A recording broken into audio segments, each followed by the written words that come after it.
Bineînțeles! Ce faceți? Vă e frică de mine că stați după gard? Credeți că o să vă mușc?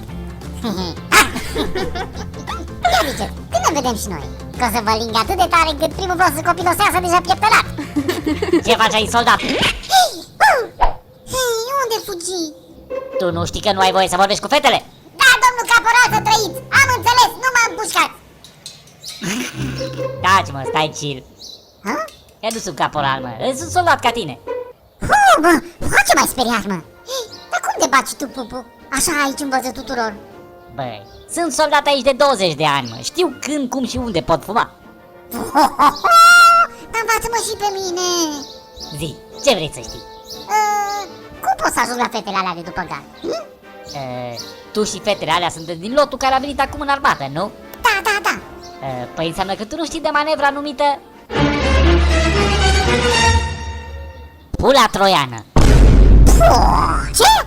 Băi, în fiecare an, cine vine prima dată în armată poate să folosească pula troiană, dar o singură dată, ca să ajungi la femei. Practic e o tradiție aici. Dar de ce numai o singură dată? Că nu merge de mai multe ori. Dar de ce? Hai cu mine, My Little Grasshopper, să-ți explic, că ai multe de învățat. Da. Teach me, senpai. Băi, e mega genială faza, mă, ce m-a învățat soldatul ăsta, mă. Dar trebuie să mergem acum, în seara asta, că mâine vine tita mai generalul în inspecție de la minister și va sta o săptămână, mă, și nu o să mai putem. Așa că haideți, că mergem la fătut. No, mă la ei, mă, dar stați, mă, că dacă vă prinde, mă, vă taie macarona, mă. Poate macaronul? Dar stai, mă, mai zi o dată. Deci, cum facem? Bă, fii atent. Ne lasă soldatul ăsta să intrăm după gard și intrăm la fete în cazarmă și ne dăm drept caporal. Și noi o să ne dăm ce fel de ordine vrem noi. Uai, ce tare, de-abia aștept. Băi, ciudaților, dacă mergeți cu chelul ăsta o să vă facă lumină peste tot cu chelia lui. Oh. Să nu-i mai zici numele lui cu gura aia ta futută. Hai, dragă, nu-l băga în seama. Shhh, haideți, intrați, dar cu tupeu, ca și cum sunteți caporali. Și să nu stați mai mult de 15 minute în cazarmă, luați-vă o tipă și mergeți cu ea într-un loc mai retras. Ok, mersi, frate, mersi. Hai, baftă!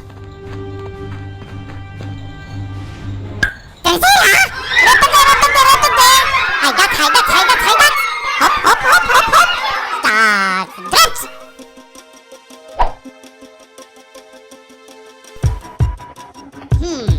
Dar ce avem noi aici? Păi credeți că în armată dormiți așa când vreți voi? Fără noi? Fără griji? Știu că nu vă convine să fiți trezite la ora asta, dar avem două probleme. Adică 1. Trebuie să fiți pregătite oricând să faceți efort fizic, chiar dacă sunteți trezite noaptea. Așa că haideți toate în momentul ăsta. Ziceți O! Ziceți O de 3 ori. O! Și acum toate săriți în sus. Ce? Executarea! Așa, hop.